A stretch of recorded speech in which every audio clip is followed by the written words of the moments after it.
And welcome back to Insemination. I am so excited because we have an insemination first. We have a three-way interview with two donor-conceived siblings. In total transparency, we just filmed the interview with these two donor-conceived siblings, and this interview left me traumatized. So please prepare yourself for some absolutely shocking stories. And give my next two guests an incredible welcome to Insemination.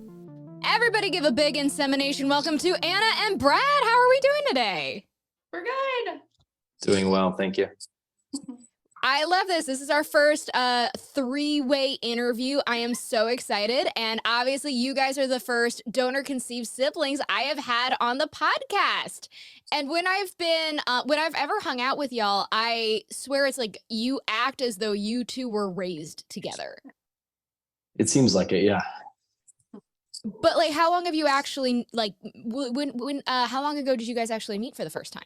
In person, we met last March in person, March 25th.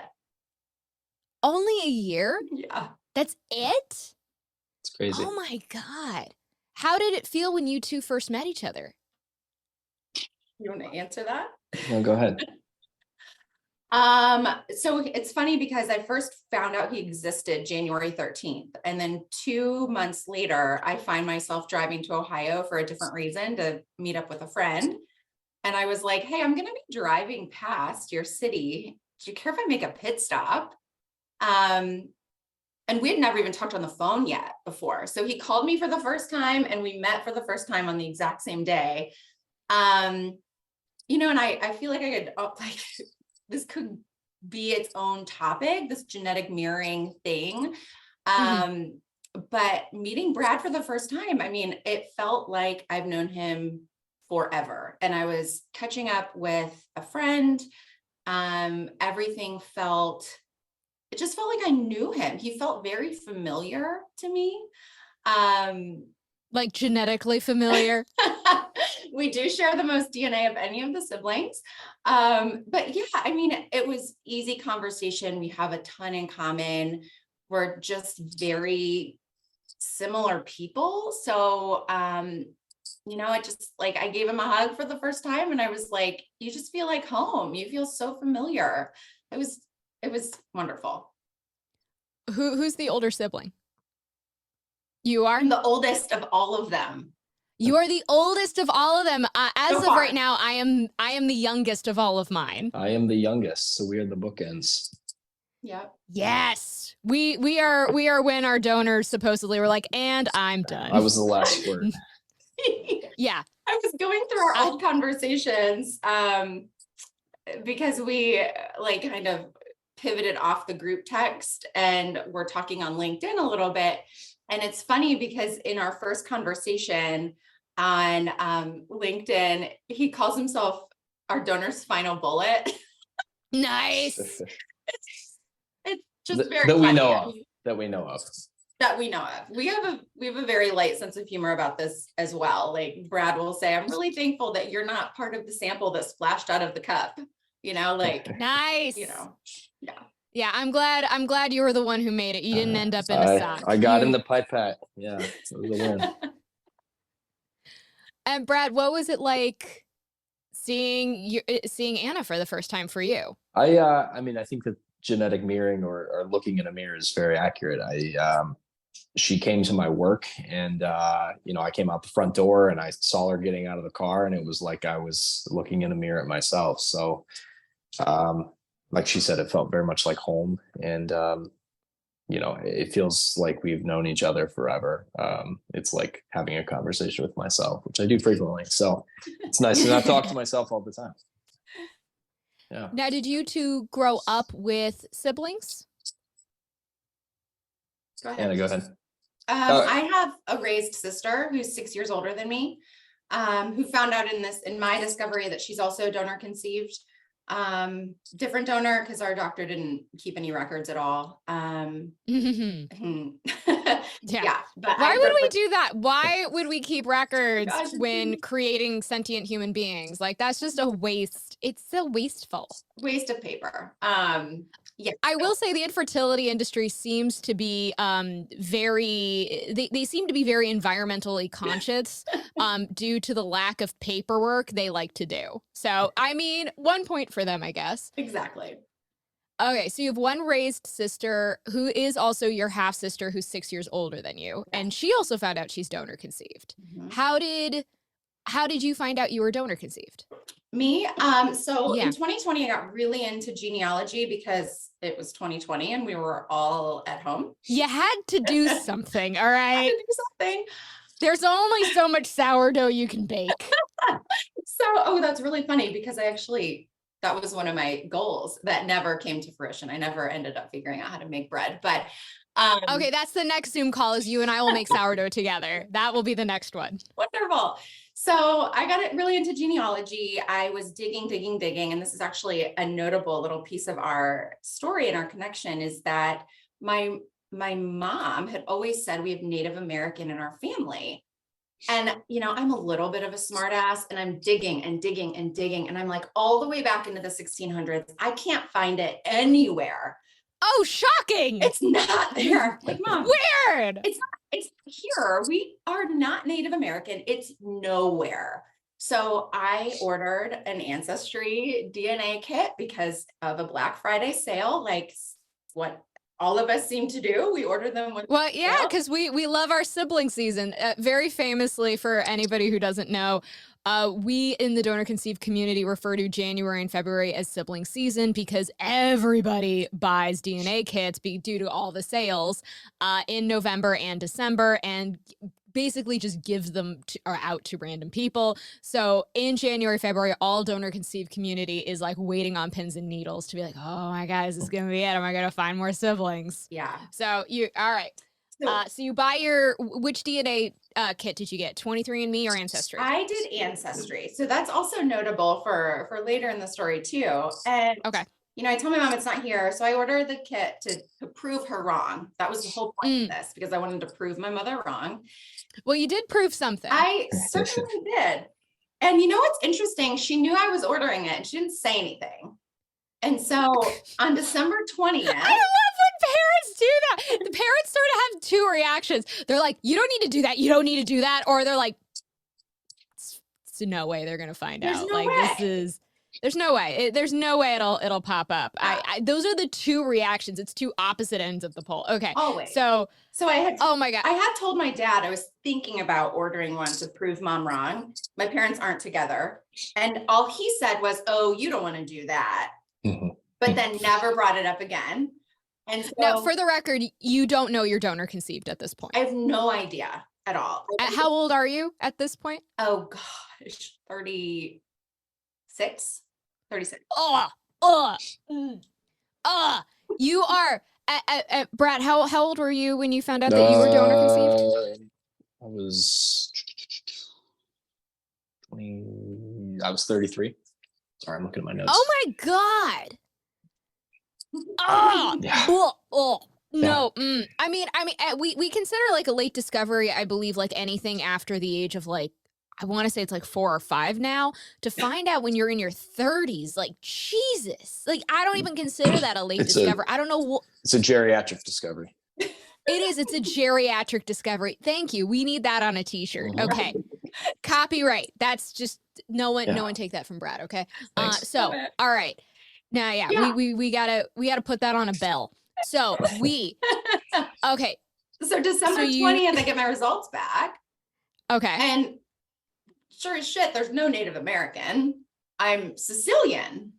And I'm like, wait, pause. I'm German and French. Why do I have so much Sicilian? Like, I'm not Italian.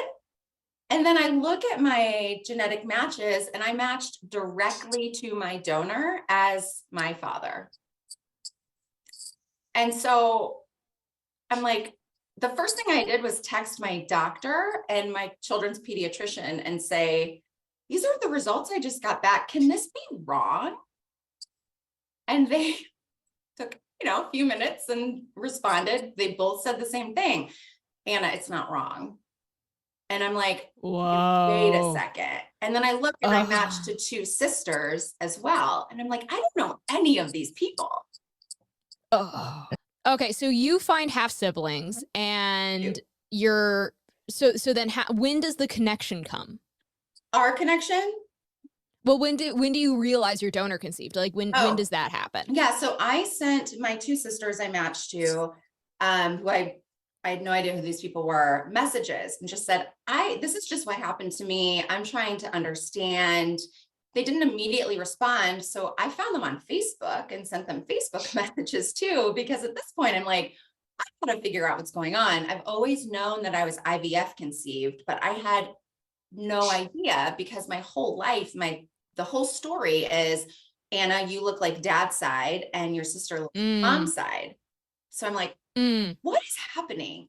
So I love when recipient parents do that. Like they're really trying to like, we're gonna make this lie happen. We're gonna really, they force try to, this. yeah, We're gonna force this square into a round hole. We're gonna fucking do it. Oh, absolutely. So the two sisters responded, and they both have known they were donor conceived from birth. And so their very gentle explanation of their life and the way that they were raised and what they've always known really helped me piece the puzzle together. It also helped that one of the sisters was visiting her raised parents for Christmas and was able to confirm we were conceived a month apart. Our moms used the exact same doctor. So the wow. pieces all fell into place for me. And then it was a really, really troubling couple of weeks of like not being able to look in the mirror because I had no idea what I was looking at. Yeah. Until January 13th, I got a message from another match who also did a 23andMe, who's our brother. And his message on Ancestry was, hey, I just matched. I think we're siblings. And also I did a 23andMe, and you've got more siblings over there. Holy shit. Mhm. All right. So before we continue, so Brad, I want to Yes. like now know your Yeah, portion of of this course. story. So, did you grow up with raised siblings? So I I grew up with a half sister and a half brother. So from my dad's previous marriage. So funny story, my dad's ex-wife left him for the female babysitter, and they got a divorce subsequently. So Whoa! yeah, so Tea right out of the gate. I know, right? So the story I was always raised with was he and his ex-wife had trouble conceiving. They adopted my brother. And about a month later, they found out they were pregnant with my sister or my half sister. So they were older. My dad was much older, probably in his 50s when I was conceived. My mom was in her mid 30s. So they were on with their life. My brother was in and out of jail.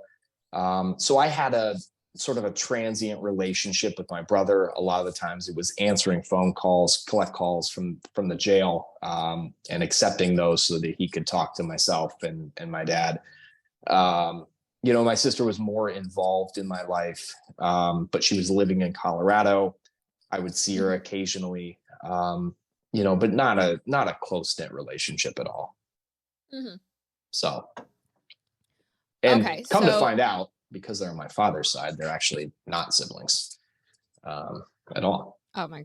Genetically. Oh, so then, how did you end up taking a DNA, or how did you find out you were donor conceived? So in Christmas time, 2018, my wife bought me a kit and told me that I was going to take one because she thought it was good for health history information. She had taken one, found it intriguing, and got me one for Christmas, and I was to take it, as is most things in my life.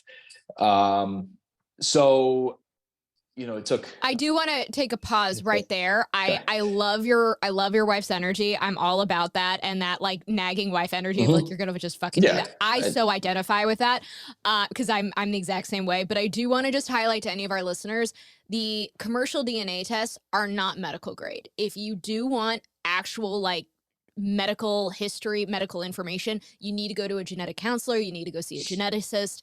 That is a big misconception that a lot of people have. It is not medical grade. So just want to throw that out there because I love my because I love my geneticist who I work with all the time. You're awesome. Anyway, going back. Yeah, so I got the results back, and I looked at the health history information, nothing really notable in that. And then, like Anna's story, I had grown up and was told that I had, like, I don't know, 1 or 2 generations removed Native American. So, when I'm looking, I know, I don't.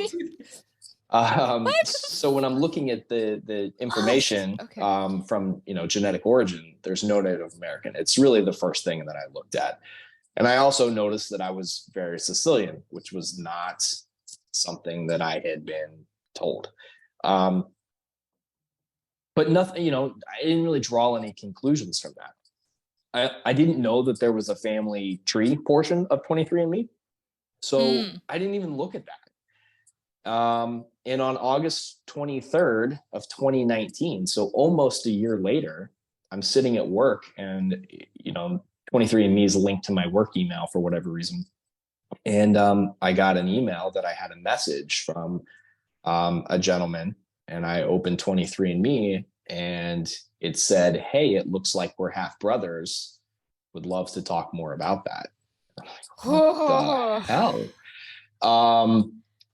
I feel like every donor conceived person hears that, and all of us just collectively, like, our stomach just drops, because like we just know, like. But see, I did, like, oh my God. we all know that moment. Yeah. So I log on, and I'm looking at his birthday. It's 1986. I'm doing the math. My parents were married in 84. I was born in 88. My dad played college. I'm 88 too. Oh, yeah. Look at that. Fuck yeah. So my dad played college football, got drafted to the Chicago Bears. Like, he has a, questionable sexual history, and speaks pretty openly about the number of girlfriends that he had. And, so I'm thinking to myself, 2 years into their marriage, my dad's out screwing around with my mom. I think that I look like him a lot. So the conversation with this gentleman progresses, and he says that he's donor conceived. And I say, there's no possible way. I know that my parents were struggling to conceive, maybe in the early 80s, when he is giving sperm to the sperm bank to artificially inseminate my mom. Maybe things got mixed up. You look more like my dad than I do. And he started asking for family photos, and I got weirded out. Here's this guy that I don't know that lives in Spain asking for family photos. I've never seen the guy except 1 or 2 photos that he sent me, and I ghost him. Like, straight ghost. He continues to send me messages every couple of months, and I just don't respond. So on January 8th of 2022, so 3 years after my initial message from the first brother, I get an email in the same situation. I'm sitting at work with my email up, and up pops up, "I have a new message on 23andMe," and the name is different, from another brother that says, "Hey, looks like we're half brothers. Curious to know more."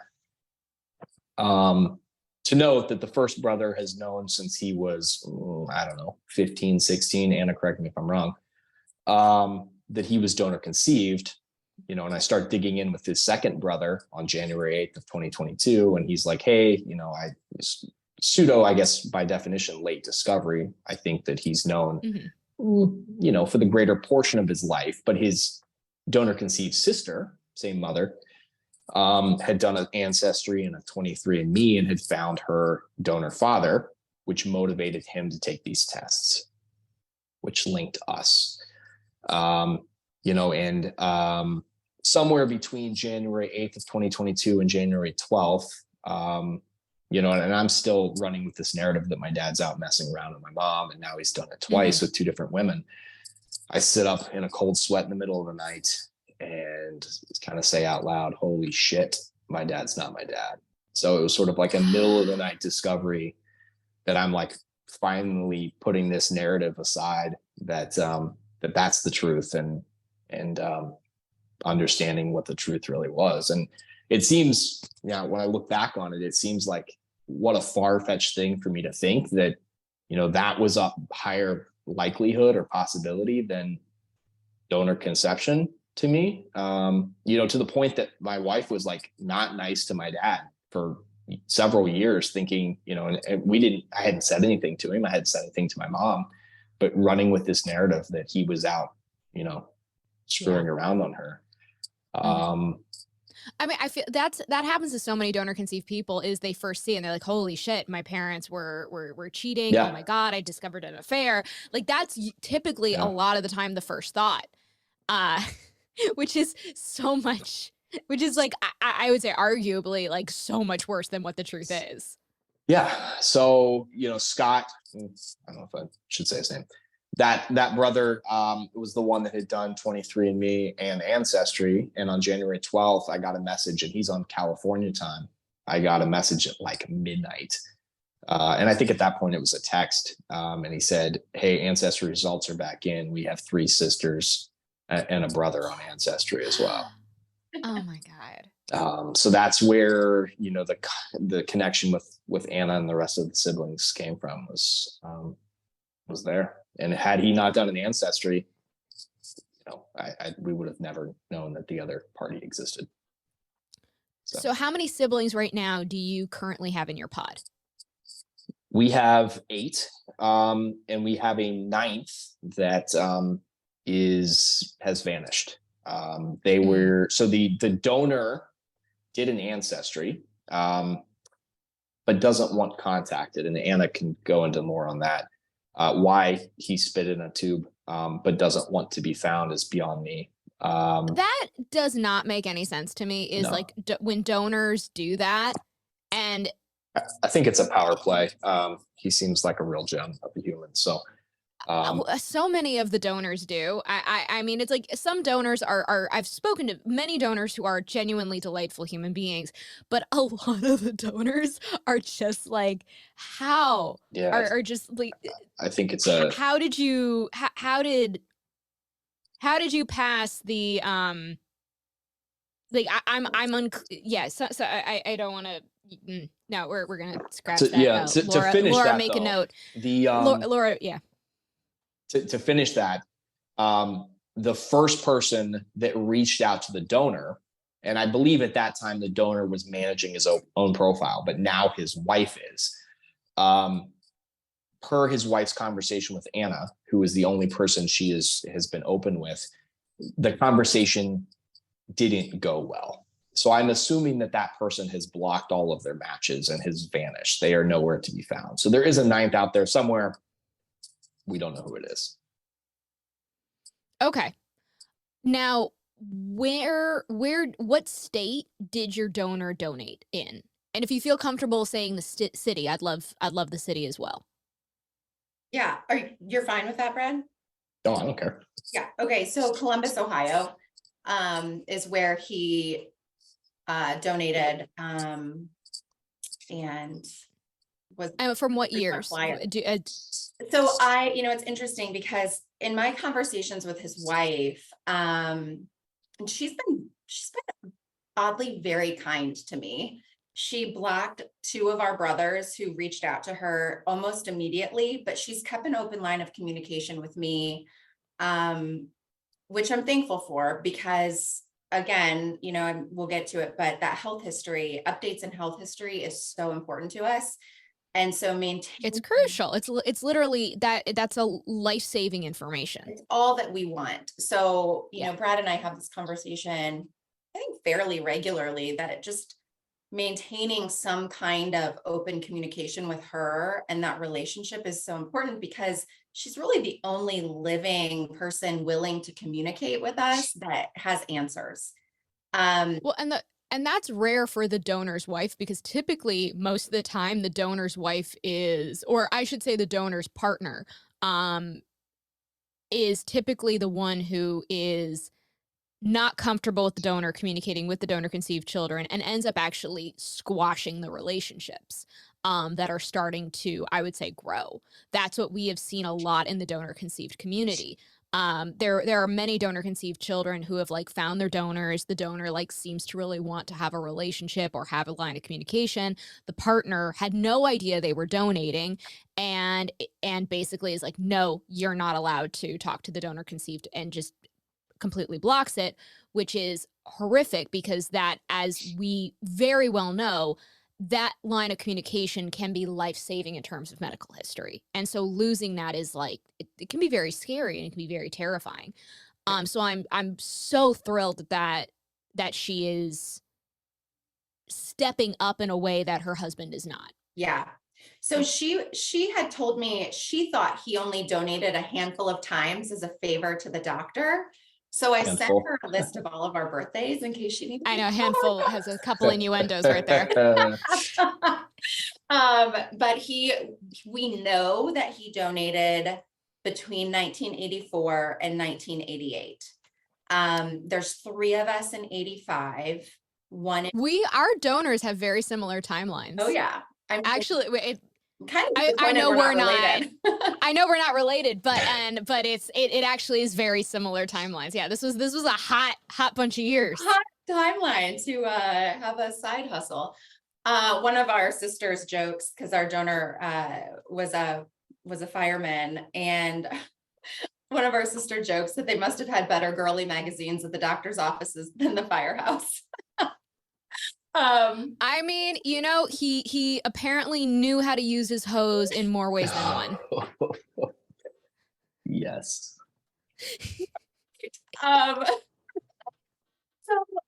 the other interesting thing, I'd love to be a fly on the wall for this marriage because he had 4 teenage children at home with his wife in the years he was donating. His daughter graduated from high school the year that Brad was born. How old was he when he was donating? What's that? How old was he when he was donating?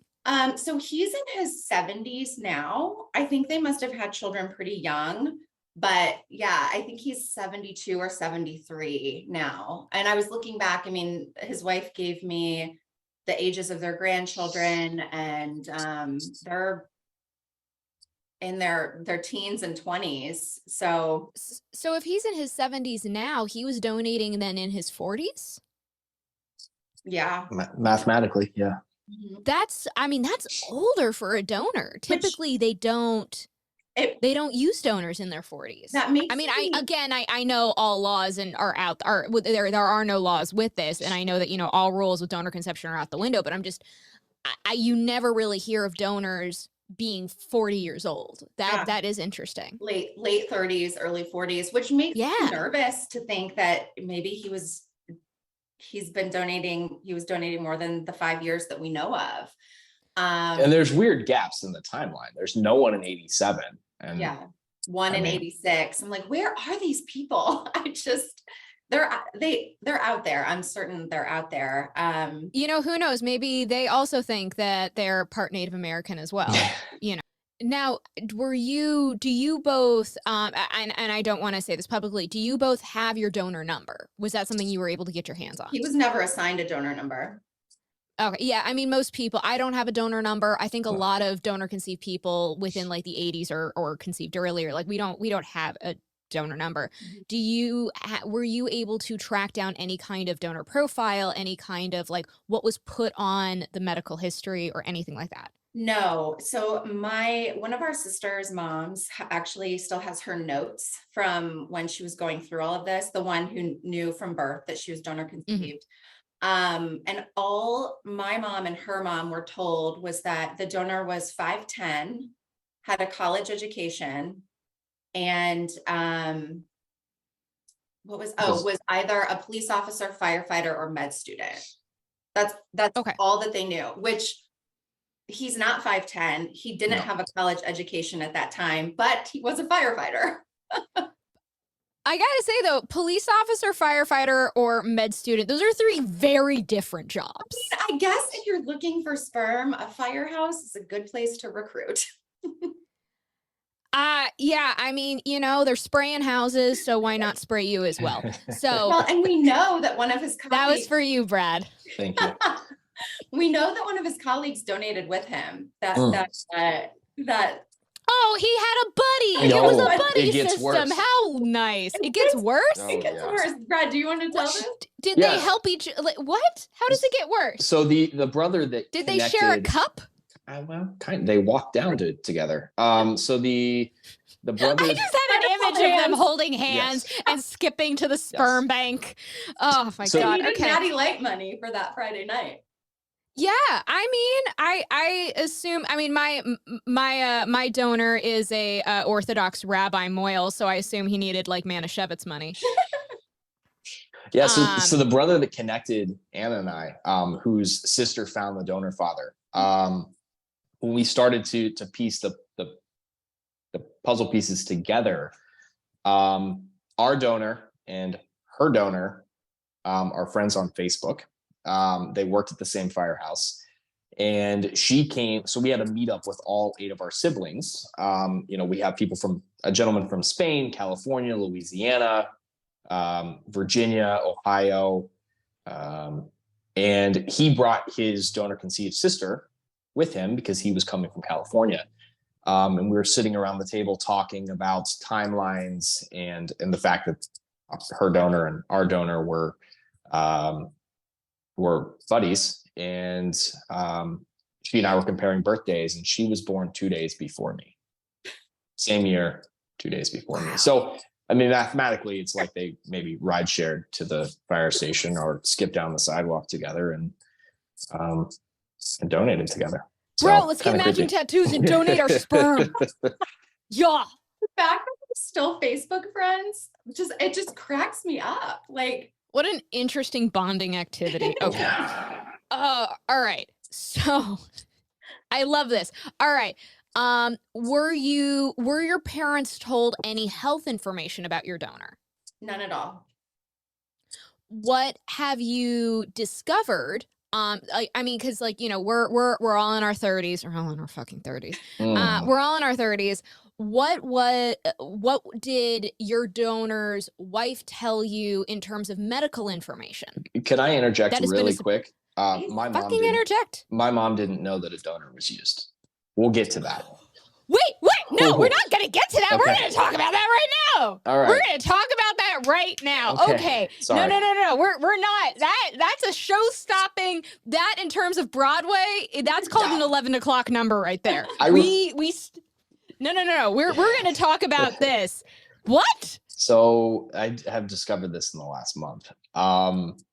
So in May of 2022, so obviously I figured this out in January. I had not said anything to my parents as of mid-May. And Anna was getting ready to bring her boys up for the first time to meet my 2 daughters. And my kids are pretty close with my parents. My mom gets my older one off the bus every day after school. My kids are wise beyond their years. So it wasn't something I was going to be able to pull over on them. And I wanted them to have a relationship with their cousins and their aunt. And, so my kids and I had talked openly about it. We'd had a discussion about what I had learned. They were very empathetic and supportive. But I knew that they were going to slip at some point and say something to my parents. And I didn't want that to be the way that the cat came out of the bag. The way that I then confronted my parents, though, I am a bit impulsive, and I do get a bit ragey. And I'm at work. I feel that. I'm right there with you.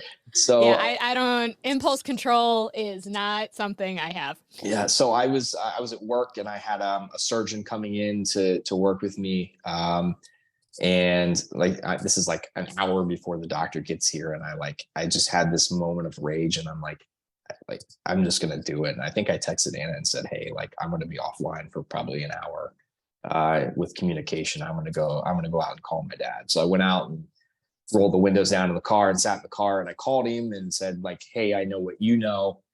And I think my wife had actually tipped him off that was coming because, he went on this apology train. And he said to me something that I found interesting. He said, what do you want me to tell your mom? I said, well, think back 33 years and figure out what you told her then. And I didn't really now in retrospect, that question makes a lot more sense. So About 3 to 4 Oh my weeks God. later, my I get a call at work, and my mom is being transported to the emergency room by ambulance that she's having severe chest pain. Um, and she's having a heart attack. So she has a heart cath, and I'm sitting in the room, and after the heart cath with her, and the doctor comes in, and she has the audacity to say to the doctor when he asks, like, do you have increased stress? What may be the source of this? And she says, well, my son just learned that his dad isn't his dad, that we used a donor, like blame me to the doctor, which really pissed me off. Jesus. But like a month ago, it comes to fruition, and I don't even know how, that she didn't know that a donor was used. And the reason she had a heart attack is when I found out and confronted them is when she found out. And in digging into that story, my dad was very close with their family medicine doctor. They played racquetball together. I remember going as a kid and like watching them play racquetball. He was an amateur archaeologist. I would go walk fields with him and collect arrowheads because I had an interest in archaeology at that point. And then I went to medical school. And when I had a difficult topic that I wasn't understanding, I had an open line of communication with this gentleman, and I would call him and we would talk for an hour or two about a topic, and he would explain it. When my dad got a divorce, he had a vasectomy, and to my knowledge, I did not know this. And then he met my mom, who was in her mid-30s and was desperate to have a child. She'd been married twice before, which I also discovered late in life that they had lied to me and never told me that she'd been previously married. Oh my God. Yeah, so avoiders 101. He had a vasectomy, and he meets this woman that he's madly in love with, and she desperately wants a child. And he tells her he has it reversed. He doesn't have his vasectomy reversed. I don't think that they were doing vasectomy reversals in the 80s. That requires a microscope. It's a pretty invasive procedure that requires a lot of precision. They try and try and try, and they're unsuccessful for obvious reasons. So they go to an infertility clinic. At some point, there was some sort of money transferred, I assume, where the infertility doctor told her that he was using my father's sample and basically turkey bastering it, when in fact he was using a donor because my dad was infertile from a vasectomy. So she has gone my entire 34 years of life until May of 2022 believing that he was the father, and she learned when I confronted them. Okay, so okay, all right, I need to piece this together with everybody else who is listening to this who's probably also experiencing an aneurysm. So your social father, your non-biological father, yep, had a vasectomy. Yeah, who I never had any question wasn't my biological father. Yeah, okay. Oh my God. Had a vasectomy, Mm-hmm. said that he got it reversed, Yes. which he did not. Correct. They went to an infertility doctor, Mm-hmm. and the infertility doctor told your mom, we're going to turkey baster your husband's sperm into you to help. Yes. But that did not happen. So the doctor and your dad had a private conversation where and this general practitioner, he was the one that and the general practitioner all agreed we're going to use donor sperm, haha, without your mom's knowledge or consent. That is correct. I mean, that is the oddest form. That's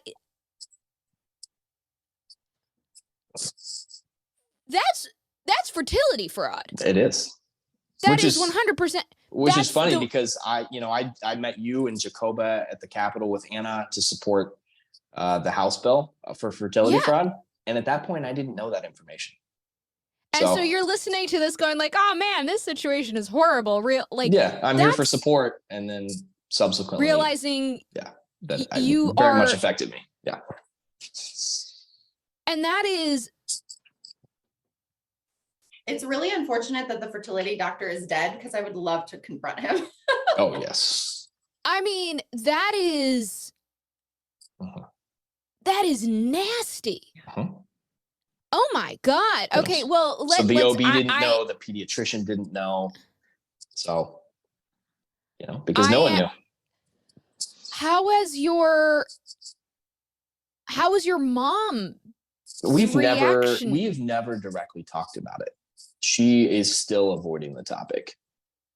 Okay. She's met Anna a couple times. Having her or she and her kids being up, she's civil, but just doesn't really process it. There's been no conversation between she and I because she just avoids it. Oh, and she's older. And I don't. What am I going to get out of it? Having that conversation and creating stress that could propagate chest pain is just not worth it. Yeah, I mean the amount that we need to unpack with that there's a lot more. Yeah. There is. Yeah, that general practitioner recently passed away. The fertility doctor's dead. So.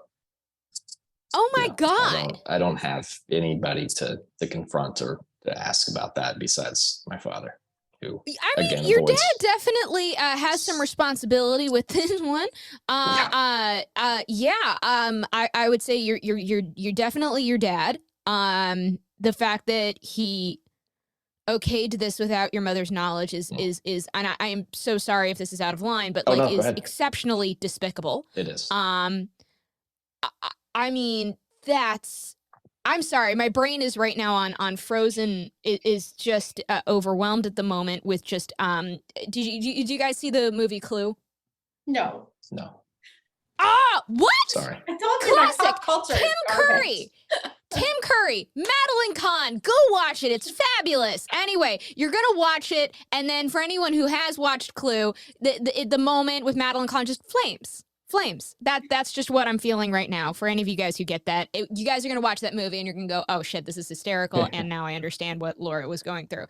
Okay, all right, we're going to continue. After that giant bomb slapped me in the face. Okay, all right. So, well, I have to. Sorry. What has your family? Okay, so your mom, I guess, is in the denial phase at the moment. We're just not touching it right now. I think she'll take that to the grave. I think she will be in denial to the grave. Yeah. I feel very horribly for her. That's a. I don't even know how the hell you process that. But how has your relationship now been with your dad after learning all of this? Well, he changed the will. Yeah. Excuse me? Yeah. So I don't remember when that was. Maybe I was on a walk. Actually, I took a walk and called in. So it was warm weather in Ohio, maybe June. He has all these austere Excel documents that really aren't legally binding, but he put one in an envelope and said, "Oh, I made a couple minor changes. You can put this in your safety deposit box for when something happens to me." And, with everything that had gone on, I'm like, fuck this, I'm going to open it. And my half sister, my ex sister, because I don't particularly like her, so she's my ex sister now, was getting very little before. And again, it's not about getting anything. I don't care about any of that, but she was getting very little before. She's, generally is the type of person that only calls when she needs something. And that was obvious to him. She was getting a little bit to just not create family drama, but the lion's share was coming to me. It's now all 50-50. So I guess now that is biologically his, and he was the breadwinner for, their entire working life. He now feels like my discovery makes her entitled to all of it, which is fine. But it was one of those things that was sort of a slap in the wait, face. so that, wait, you're totally taken out of the will? It's now 50-50, whereas 50, I was okay. probably getting 90% of it before. The point is not that I'm getting less because I don't care. I mean, she can have all of it. It was the fact that because I made that discovery and It's now like a I'm not punishment. biologically his. Yeah. And you Now discovered, how dare you? Yeah. Yeah. So Oh that my was God. interesting. And yeah, and I've not confronted him about it. The interesting thing is he also. So you're getting punished for really awful decisions your father made. Yeah. And the other thing that's interesting is, my mom has a couple investments that, were supposed to be betrothed, obviously, just to me because my ex-sister is not hers at all.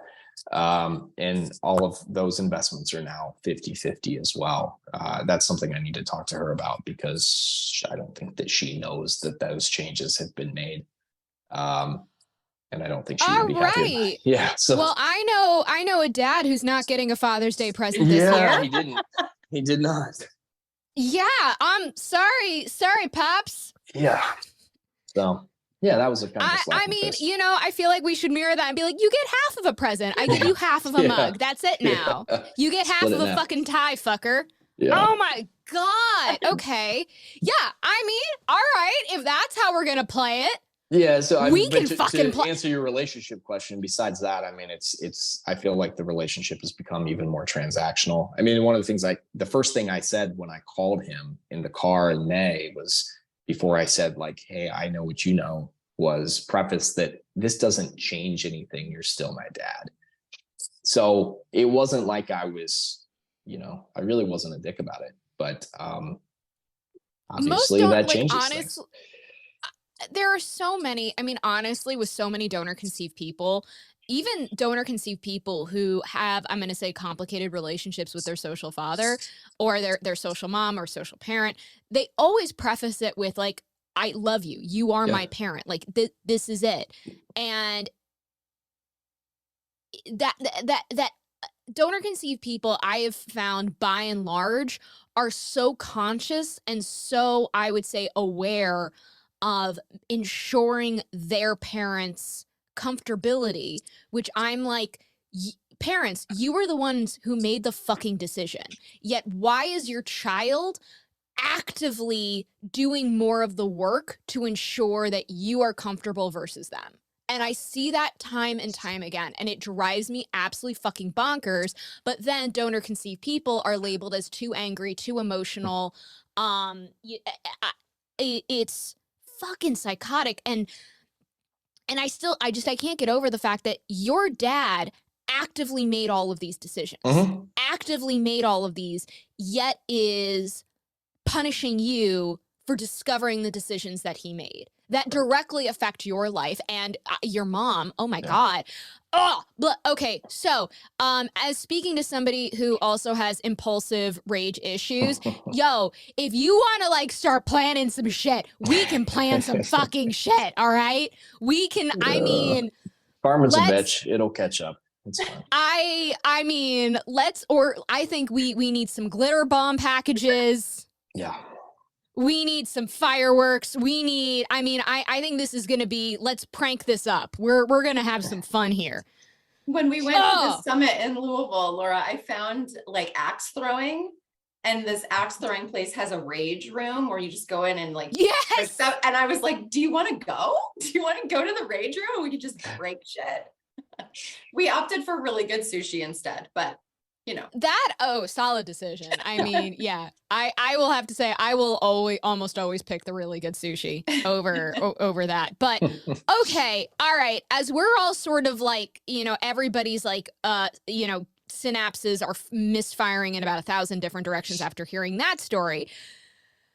Anna, how was it when you found out and talking to your parents about this? When you talked to your mom, and please tell me your mom knew they did donor conception. Please tell me your mom. Yeah. Oh, thank God. Okay. My mom knew. All right.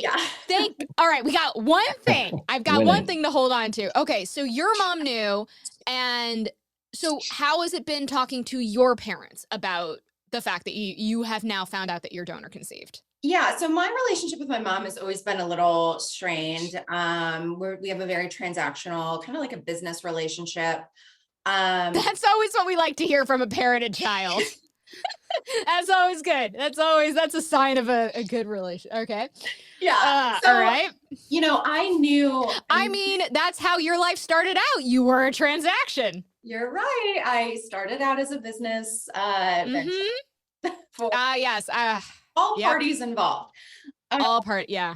So I can't remember exactly when I told my mom. I feel like it was probably right around the time that Brad confronted his dad, because like we communicate daily, and he had called me to tell me how his conversation went with his dad. And I just kind of was like, that week I'm thinking, I just need to get this off my chest. Like, this is mine to carry. I shouldn't have to walk on eggshells. Like, right. So I texted my mom because I haven't talked to her on the phone since maybe like 2015-ish. She doesn't call. We only communicate via text, with a text thread with my sister on. Transactional, right? Like transactional. Yeah, that's the key word here. Nothing of substance here. So all right. I just sent her this message with my sister on and just said, I just want you to know what I discovered with my DNA test. In the evenings, I'm a childbirth educator, so I get a lot of recipient parents who've had to make these hard decisions. So I have a lot of compassion, right, for the decisions that my parents had to make. I always knew I was IVF conceived because they had a hard time having babies.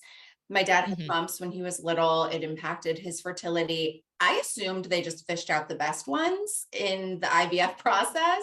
Yep. So I just sent her this text and said, I know it's okay. I understand it was probably a difficult conversation to bring up. I'm not angry. I'm disappointed that there were a lot of opportunities for you to disclose this to me as I was growing up. And, like in high school, I saw a cardiologist for several months for unexplained chest pain and had to do echoes and stress tests and all kinds of things. And they never questioned that. I had but the whole first year of my life, my parents have like 2 photos of me. My dad's like, oh, you were so sick, I don't even want to remember it.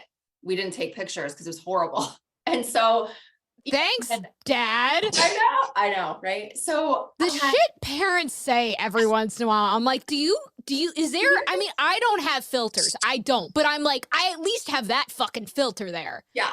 Oh my God. Okay. All right. I had genetic mapping done. So not blood work, but genetic mapping done in my 20s, because my dad, my raised father, his side of the family has a genetic anomaly called Potter syndrome that only impacts little boys, and it's fatal. I have 2 cousins who had children with Potter syndrome and lost their children. So I was, thinking of this and worried that I was going to be a carrier. So I started with this genetic mapping.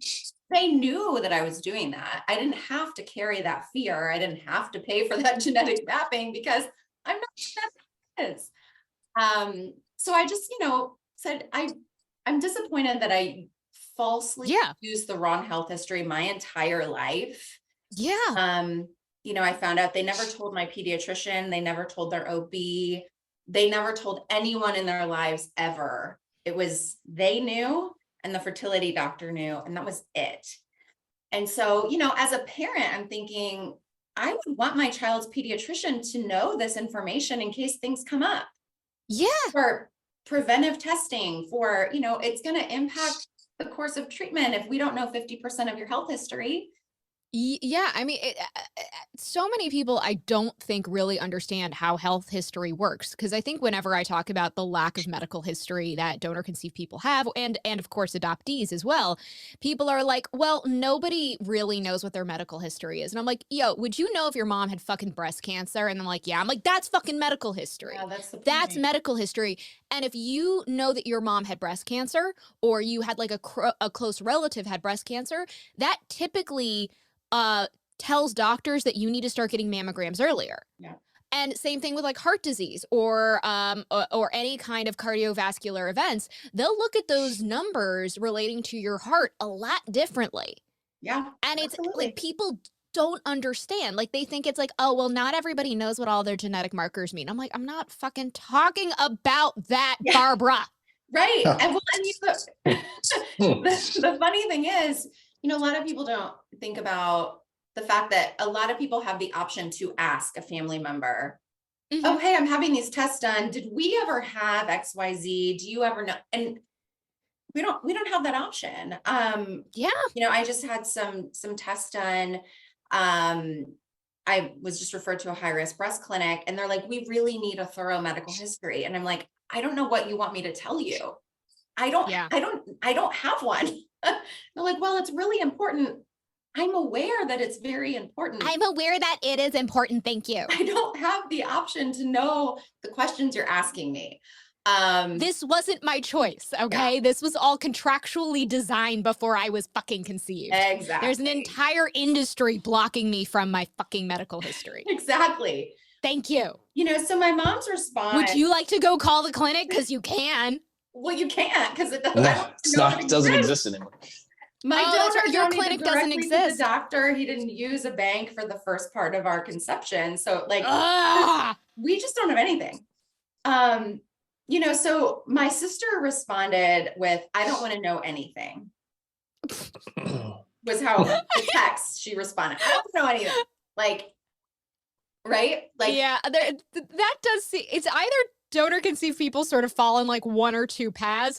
It's either the I don't want to know anything or I'm gonna fucking hyperfixate on this shit. I'm gonna And find it's like everything. those are our two paths that we typically go on. Yeah. And then my mom immediately, she said she got really emotional and she never apologized for not telling me, which I found I interesting. love that energy so much. Yeah, it was all like, you don't understand how hard this was. Well, I do. I have a lot of compassion for how hard it was. I understand. I support recipient parents. I'm not questioning how hard it was for you. I'm really sorry that you experienced that. This is a decision you fucking made. I know. I have a right to know this information. Forward to my mom basically ignoring my sister saying, I don't want to know anything, and giving a thorough history of her length of time she saw the doctor, that they used a donor for both pregnancies. Again, you don't know how hard this was. So because of my mom word vomiting via text, my sister found out that she's donor conceived too. That's how my sister found out. And my dad, I haven't yet told my dad. So your dad doesn't know that you know? My dad doesn't know that I know. So, the interesting thing is my closest relationship in my nuclear family is my dad. And it's challenging because we have a very interesting family dynamic. Is it also transactional? My family as a whole, even when my parents were together growing up, and I have always said this is a result of the way that my parents were raised and, generational things, but we don't hug, we don't say, I love you. We don't share emotional things, right? It's like the German tough upper lip. We're farmers, salt of the earth kind of people, and you don't have emotions is really the way that I was raised, which is funny because all right. To each their own. I see some potential problems that way could be, but who am I to judge? All right. Yeah, and what's funny is in meeting Brad and going back to that, he just felt like home to me, and that genetic mirroring piece. We are so emotional with each other. And I'm like, I didn't have you for 33 years of your life. I'm going to tell you every single day until the day that I die how incredible you are, because I never had that. I've never had the opportunity to tell someone you are my brother and you're incredible and I'm so proud of you, and you're the best, right? So it's it always you shrug. It never felt natural, but such a little brother thing to do. When you're good, you're good. It never felt natural, but that's just the way my family has always been. So I am fearful. The reason I haven't told my dad I've watched Brad tell his parents. I watched our other brother who, And that went swimmingly. right, Yeah. Right. right. I watched our other brother, tell his parents. He also matched directly to the donor and didn't know. And that Yeah. went terribly. And so, where my dad and I don't have a super close emotional relationship. It's about respect. Like, I have a really hefty respect for my dad, and he's very introverted. And I'm Mhm. really afraid that because he doesn't emote, he is going to totally shut down. And so, I have this part of me that's just like, this isn't my burden to carry. This was your decision. This was your secret, but it's my story. I shouldn't Mhm. have to maintain this secret, because I Yep. firmly believe that donor conceived people should not have to maintain this Mhm. secret. It's not my burden We to didn't carry. make this choice, yet it affects our entire doesn't just affect our entire lives, our entire our whole being. It also affects our children. Absolutely.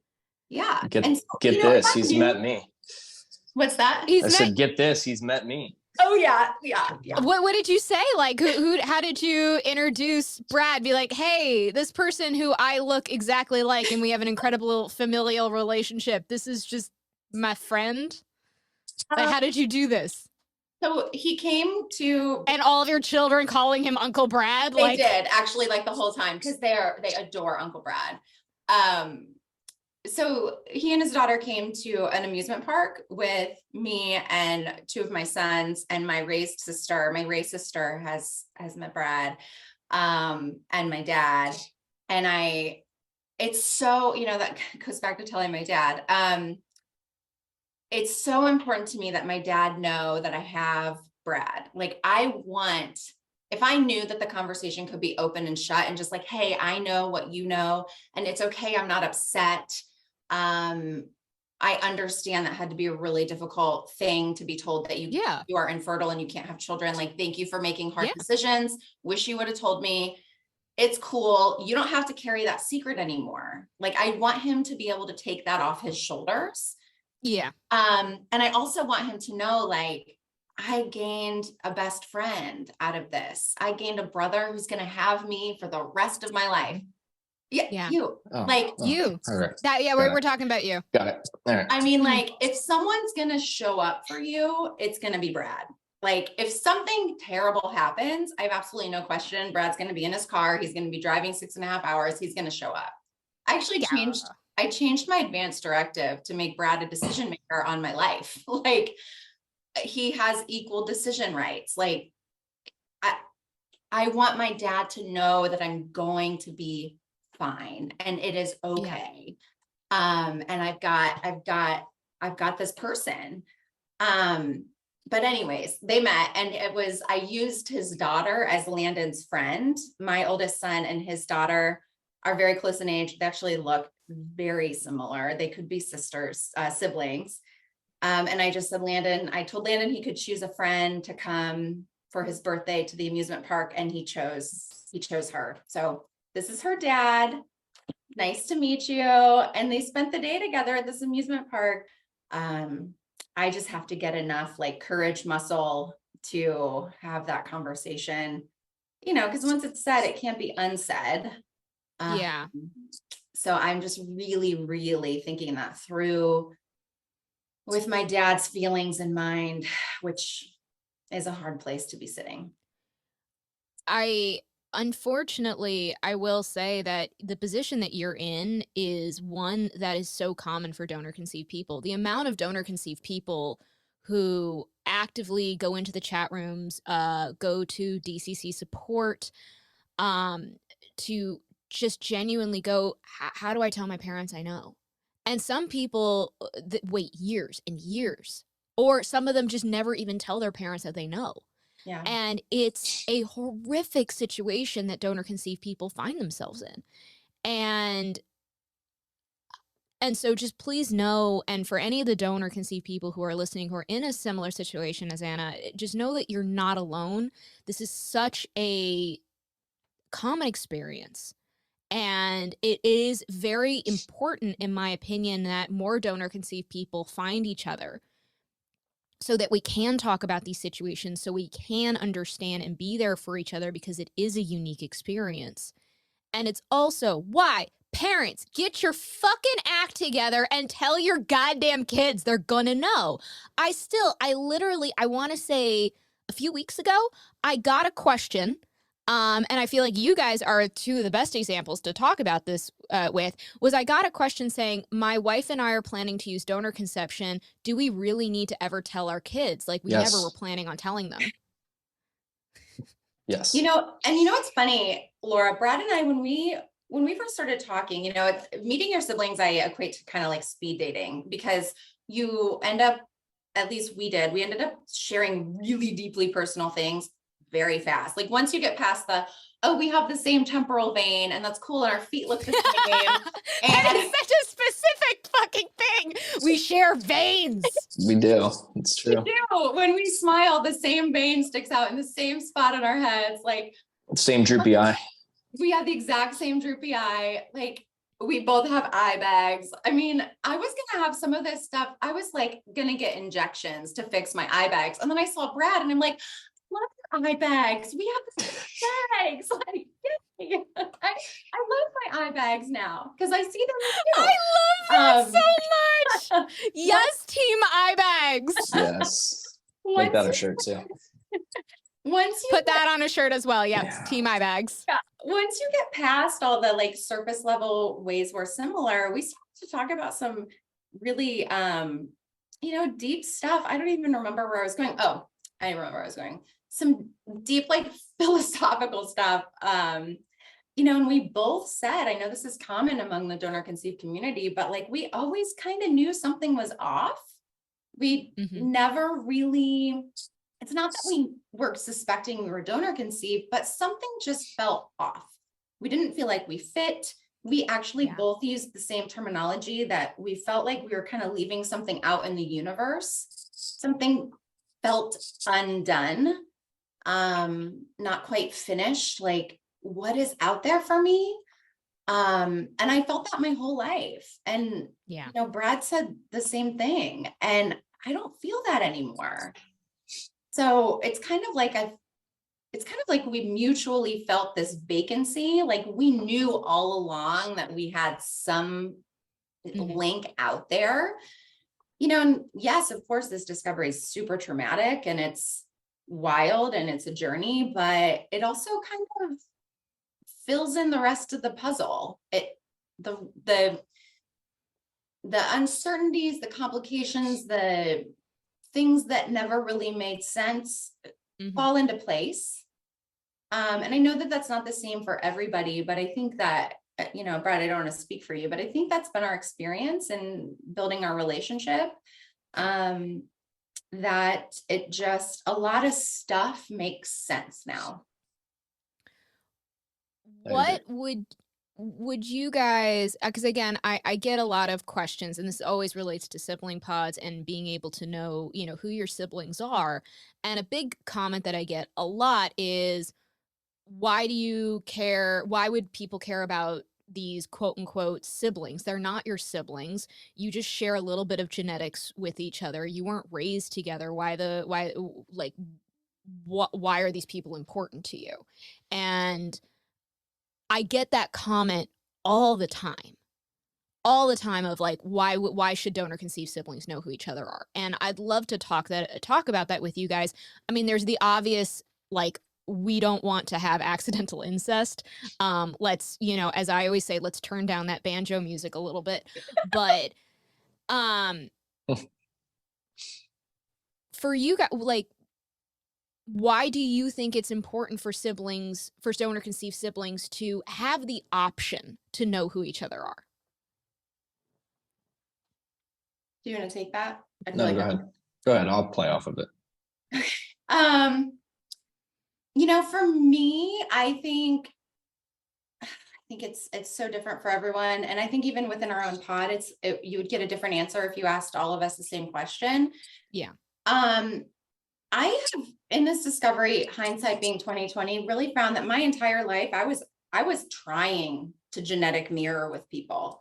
I would always look at, I would stitch together pictures of my dad and my kids, or my cousins and myself. And I was constantly fishing for similarities in faces. And I never really realized how hungry I was for that until I understood what genetic mirroring is. Mhm. And that this entire experience would be very different for me in catastrophic ways had I not had the privilege to genetic mirror with my siblings, and especially Brad, because we're so similar. I mean, when I say I couldn't look in the mirror for those couple of weeks before I met him and like pieced it together, I'm not even kidding. I had no idea who I was looking at, no clue at all. And the way that being able to develop relationships and find similarities and mirror with someone, when I'd been trying to do that my whole life unsuccessfully, it changed everything. I mean, I don't know that I would have survived this discovery Nope. without the ability to genetic mirror. I always say that Brad saved my life. Like we both have very similar like mental health histories and struggles. And being able to talk through really, really traumatic things, both in my past and what this all has brought up with someone who doesn't judge you, who accepts you for exactly what you're presenting to them. I have never once in my life had a relationship that didn't have conditions attached to it. Brad, I have no conditions attached to my relationship with Brad. I can call him with anything and just know that he's going to listen. I know this discovery is manageable because of my ability to have a shared experience with other people. If I had to do this alone, I wouldn't be here. I think my when I have a close relationship with one of my donor conceived siblings, and I was, I consider myself extraordinarily lucky enough to say that like my parents told me at 14. This was not something I found out, like they told me. And unfortunately, my all of my siblings so far seem like they were also all found out in their 30s as well. And one of my donor conceived siblings, who I am close with, I think she said it really well. She was like, we could have had each other our whole life. And she was like, I feel like that was stolen from us. Absolutely. 100%. And I totally understand, like, a relationship is not something that with your donor conceived sibling doesn't. Not all donor conceived people want that. And I totally respect that. But that to me should be the donor conceived sibling's choice. Because the fact that that time has been stolen from both of you and from so many siblings, where it's like, clearly there was a spark. Clearly there was a genuinely amazing relationship that adds so much beauty and richness and color to your life, was taken for so long from you, from for no reason. Just a stupid reason. I get really. Oh, sorry. Go ahead. No. Please. Brad's not on social media, but those videos. He's correct. That is the correct answer. Yeah. As somebody who is a content creator, I 100% back that decision. I fully, if I did not have the job I had, I would not be on social media. It's total garbage, right? However, those videos of like little siblings playing with the audio, like the most special relationships your kids will ever have will be with their siblings. I get a visceral response to those videos. I can't, I have 3 children, I have 3 boys. And, I always tell them, like, you guys have each other for life. You're never going to remember a time in your lives where you didn't have each other. Yeah. Those videos are hard for me. That audio is hard for me. Brad sent me a picture of his daughters playing in their yard last year. And he's just like, we don't get this. We don't get to have these memories. If anybody's having a hard time understanding like why we talk so much. Like, I'm catching up on 3 decades that I didn't get. Yeah. You know, hearing Brad calling me for the first time, I was thinking about this earlier and I got actually like emotional about it. I didn't tell you this. But like hearing your brother's voice for the first time when you're 30, I had just turned 37. Like, that's really unfair. Yeah. I don't know It what he is. looks like when he opens a birthday present. I don't know what he looks like on Christmas morning. You know, like Adorable. Sorry. I don't, the core memories that other people have been afforded, Yeah. we have to make up for that in different ways. And it was like, there are so many times in our lives that we've talked about where we really could have used each other in like Yeah. really big ways. Outcomes might have been different. Ways we would have handled things may have been different. I could have really, really used Brad through some really hard things. You know, and then some like really joyful things like milestones. I would have loved to, you know, I didn't get to see him graduate from college or, you know, play soccer in high school. And, you know, we kind of have to listen to each other share about our lives and paint our own pictures of what that would have been. Actually, my shirt, Brad was in a band in high school, and I was like, I would have had your band shirt. So I made a shirt with his band name on it, his high school band name, Oh, because I'm like, I that's would so cute. have stuff. I wouldn't have known any of the AC/DC lyrics, but I would have been your biggest fan in the front row. So, Yeah. you know, sorry, I'm talking a lot, Brad. You can go, but I just like it's valuable. Yeah. I mean, do you echo that, Brad? How do you feel about it? Yeah, I mean, you know, I was educated as a scientist, so you know, for me, you know, people that say they're not siblings, to me, blood is thicker than water. DNA is means a lot to me. So, you know, um,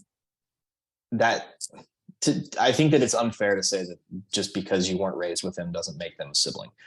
I think that the biggest thing that Anna said that I absolutely mirror, I agree with all of it, was the fact that I wouldn't have survived this without someone, particularly her, but just in general, somebody that understands what I'm feeling and somebody that is going through this. I can't tell you how many people, and I know that she's had a similar experience, that try to be empathetic in very poor ways.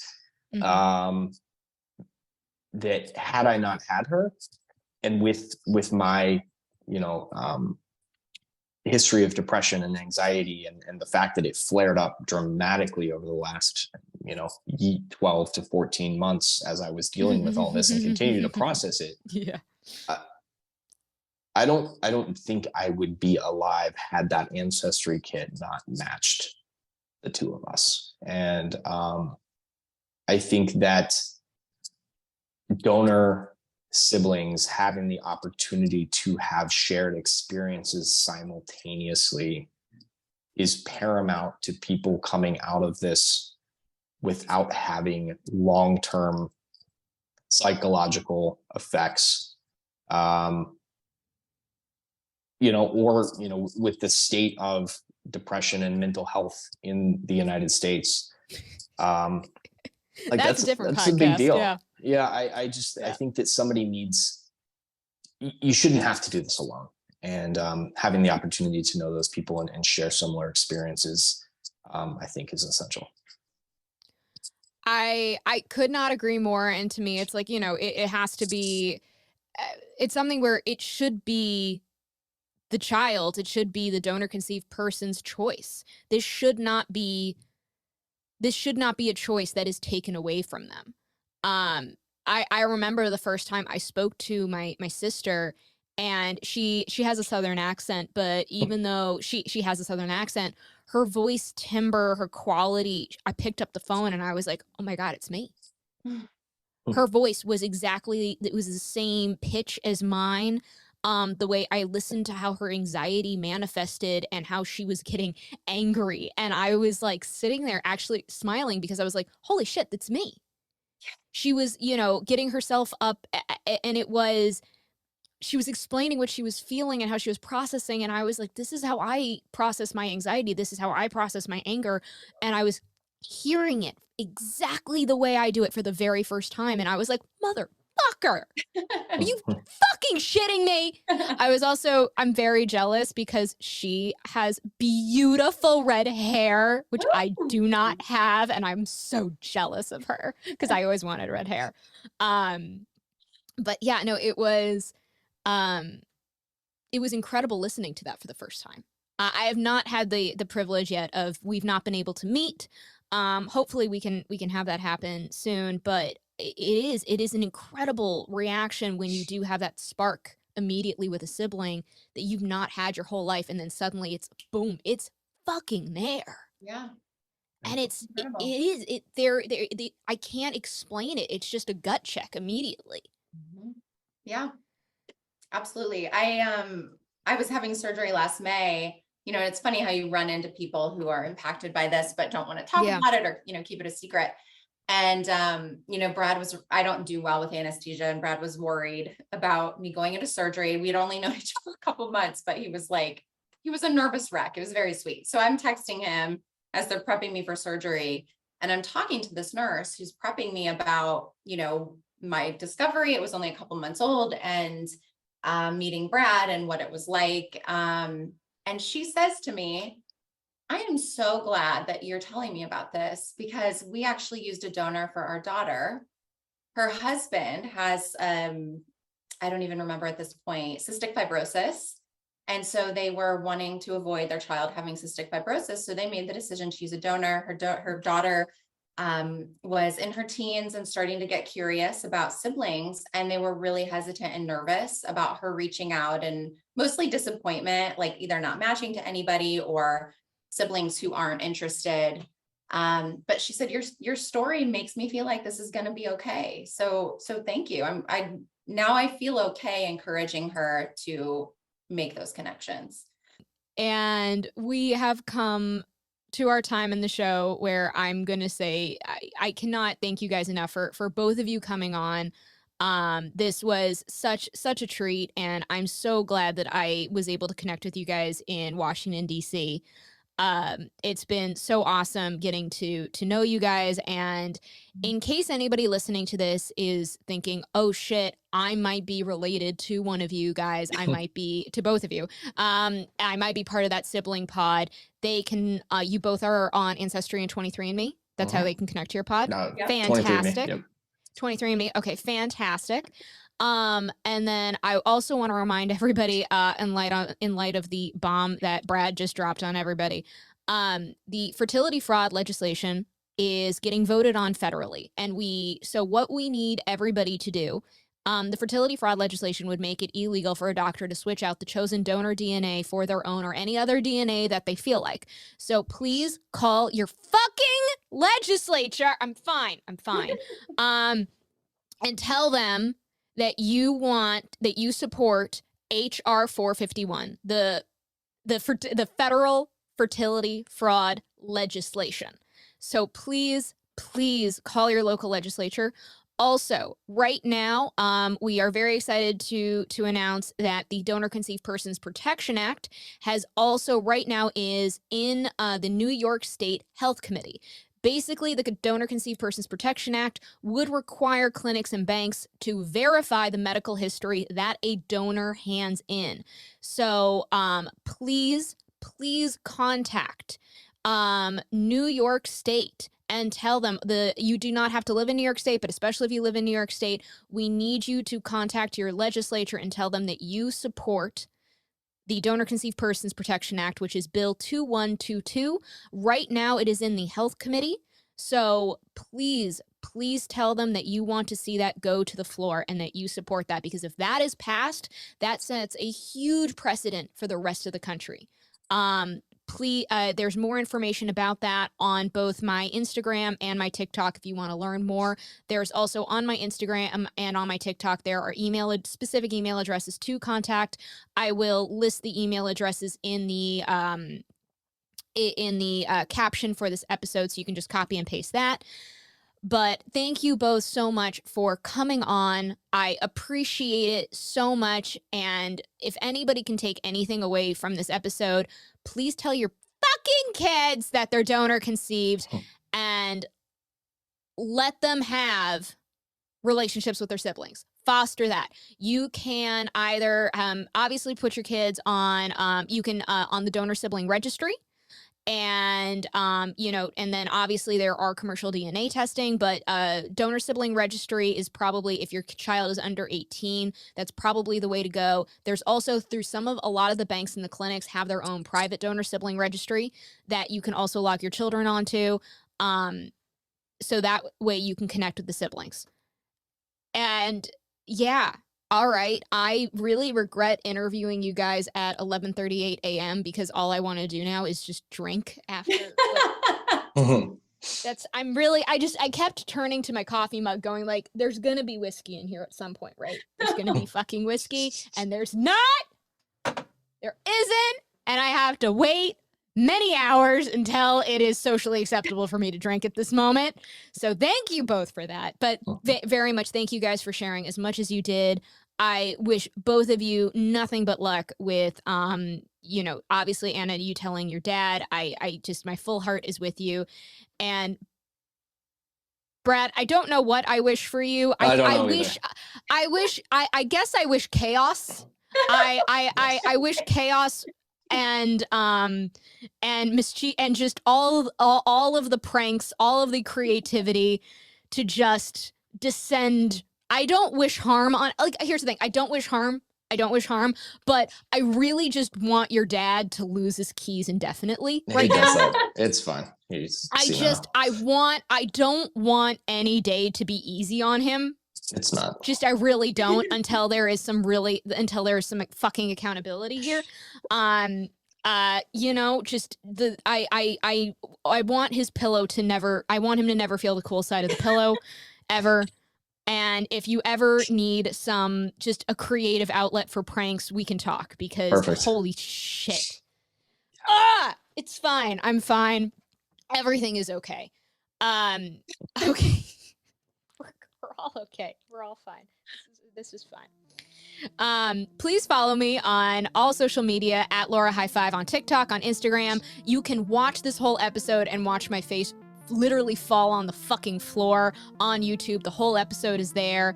Brad is not on social media, but you can follow. You can find me on LinkedIn. You can find you on LinkedIn, where all the kids are running to. Yes. And where can they follow you, Anna? I'm on Instagram on Manufactured Me. You'll get Brad on there too. Okay, fantastic. It's fine. It's all good. I'm processing at this moment. And please leave a review for this podcast because, hey, that shit really matters because that's the world we live in. But please, most importantly, call your local legislatures. Let's all get involved. Let's get these bills passed. Let's normalize this. Let's talk about this because we really, really fucking need to. And thank you again for Anna and Brad for coming on. I appreciate that so much. And I can't wait until we're all back in the same area eating expensive sushi and drinking together. Yay. Thanks, Laura. Thank you so much.